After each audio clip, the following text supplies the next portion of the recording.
Gadgets for Family, the tech podcast for the person that spent way too much money last week and the person that took our advice, and Greg has his hand raised, and the person that took our advice and used things like trade-ins and other resources to get the best price possible, and anyone else looking to get more out of their lives through tech.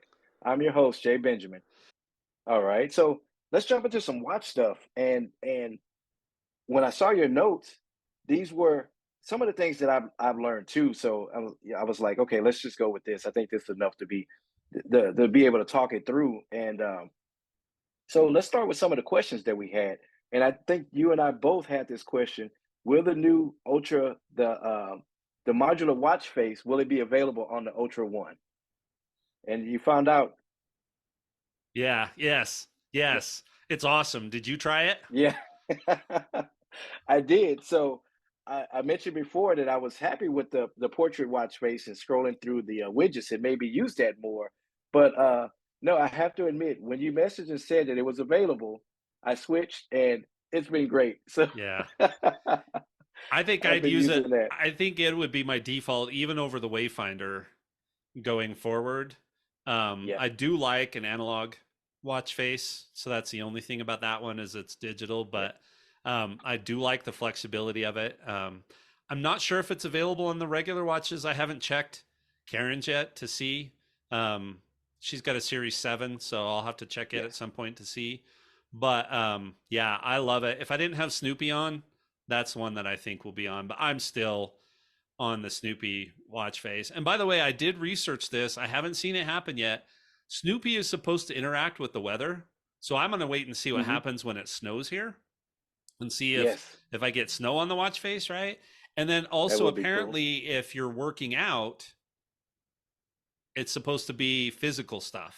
So I don't know what that Okay, means. I tried testing it the other day, but I'm going to keep my eye on that. So yeah, Snoopy watch face is still good. But yeah, the Nike watch faces showed up. I don't know if you check those out. They're not quite as useful. But yeah, and that ultra modular face, it's got a place for 2 extra bits of data over the regular yes, modular one because I did compare it to my wife's, and so yeah, yeah. lots of data space. Yeah, yeah. So we're going to talk about later when we talk about our experience, how we've been using it in the post show. I didn't mention what we're going to talk about in the post show. That's all right. We can tell them now. What's the post I'm show going to be, sorry, Jason? sorry guys, we skipped right over that. So Greg and I have been on the release candidate for a week. So we're going to talk about how we've implemented some of these new features and stuff in our daily lives. So not just talking about the features, but how we actually use the features and how they've been affecting our daily processes and things like that. So stick around for the post show if you guys want to hear that. I totally missed that section That's all right. earlier.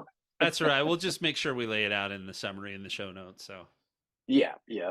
And you guys, if you're listening anyway, you'll catch up. You'll keep up with everything.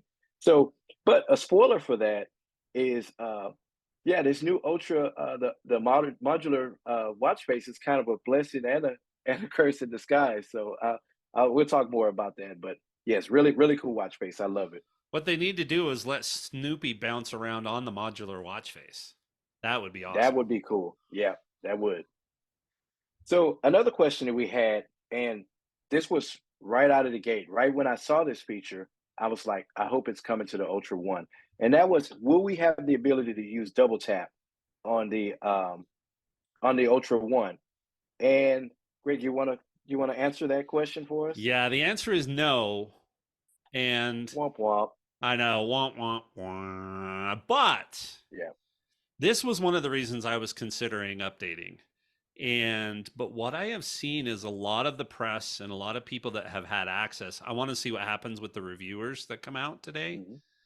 Is that it really isn't that great. From what I understand, it only works with Apple's apps right now. Yes. So there's no API for developers to use this. So if Oh, there's not. Okay. no, so if I am using Overcast to listen to a podcast and I want to pause and that big round pause thing is on the middle of my screen, it's not working. Hmm. Mm. So if it's only Apple's apps, I don't know how Apple's apps and then to be able to get into the widgets, right? I mean, that's the other thing that Yes. they said it was good for. Now that it would still be okay for, but so from what I understand, it's coming across as a little more gimmicky because it's not quite as full featured Hmm. as it would as they people would like it to be. So to me, assistive touch is better. Now, it does mean I have to do a couple of extra things to get to the widgets, for Yes. example. But when I'm interacting with anything else, like if Overcast is up and playing, I can use assistive touch to get into that. So one of the things on my list for the next couple of days, I'm actually going to do a video. It won't be a short, but I'll drop it on YouTube of how to Hmm. set up and how to use assistive touch because I think people will really find that useful. I mean, if you've got one hand that's filthy and you need to tap something on your watch and I just did it this morning. I walked outside and my Ring doorbell right went off and said, "Hey, there's a person on your porch." And Hmm. so it was just a double tap and a single clench and my notification was gone. I didn't have to raise my other Yep. hand up and do anything. Now that sounds like a lot, but if I'm riding my bike, it's easier to dismiss things and do things. So anyway, I'll do that video because I think it's a lot more featured. So honestly, for once, I am glad I didn't give in to my impulsive nature to order because I Yep. think I would have been canceling my order at this point. Yeah. Yeah. So now that you mention it, that actually makes me feel better because, like you, um, I was a little bothered that they didn't include that on the on the original Ultra. It's one of those features that made me mad that I didn't get. But now hearing that it's, kind of gimmicky and well, it gives me more of a motivation to just say, hey, I'm just going to wait till next year. Yeah. Right. Now, I know earlier in the show, I was just on my soapbox complaining about that whole train of thought of saying, I'm going to wait till next year. I'll wait till next year. Gurman was right. I just don't, I just want to get away from that line of thinking. But no, I think this gives me more of a motivation to say, okay, I'm okay with waiting till next year. Yeah, or at least wait and see if they fix it, right? If they open the Yes. API up to developers or if I'm wrong and from what I understand out there. But it just doesn't seem like I mean, the two things that I really cared about were Siri on device, Hmm. right? And then the double tap. Now, the double Yeah. tap's only going to work part of the time. I might as well use assistive touch and I'll just get by without Siri on device like I Yeah. have been. I mean, it's not worth the what was it, $500? I think was the difference Yeah. between the trade and the actual Yeah. Yeah. device. So It was a lot. So yeah, Siri on device too, because like I told you, just those simple processes of like using HomeKit and stuff like that. I think Siri on the device would improve that. But yeah, I'm with you. I think we can wait. yep. Now here's the other thing that I mean, this is a double-edged sword too. The Ultra 2 and the Series 9 both got internal storage bumps to 64 Hmm. gigabytes. So ours are at 32, right? And Yeah. now I know I complain about storing music on my watch, right? Because I used to not Hmm. be able to store everything I wanted, but I'm up to almost 12 gigabytes of music. Now I've got 99 on my phone, but I'm not sure Yep. how much I need to close the gap between my watch and my phone, right? So I Yeah. still have 8 gigabytes available on my watch today. And I went in there and thought, okay, let me push this to the limit. Let me see how many of my other playlists I Hmm. really want to add on there. I added one more and I'm like, Yeah. yeah, no, because all of those other playlists are like, if I'm just in the mood for something in particular and Right. when I'm out camping or something. So I know that's a big gap. So honestly, I don't know why you want 64 gigabytes of storage on your watch. Yeah. Yeah. So when you're talking about just regular music, right? Um, I agree with you. You get your main two playlists that you need for, and you're only going to be away from your phone or your home for an hour while you ride, or 2 hours or something like that. But I think when we start talking about podcasts and audiobooks and things like that, that kind of adds to that. You know what I mean? When you're already at 10 gigs plus with your music, you throw in another, 8, 9 gigs of podcasts, maybe I wouldn't imagine anyone needing 10 gigs of of audiobooks, but if you do, I can see that. Now, if they're But gonna, if this is maybe this is a view to the future, right, where they want the watch to be more independent. because there's Yes. still some, even though I go out with it, I don't think I'd want to go.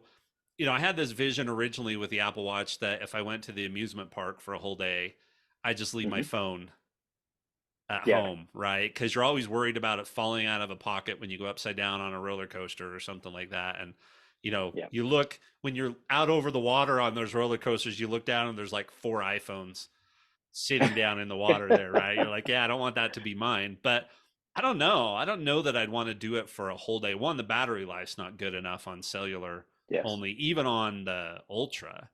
So if this is a view to the future where they want the watch to be more independent, okay, because Right. then you're going to put a whole bunch of stuff on it. Or if they would allow somebody to do a little camera flip up watch band, right, that you could flip up and take a picture directly onto the watch and store photos, Right. Right. or something like that. Okay, but just with its uses today, I don't know how you fill up 64 gigabytes.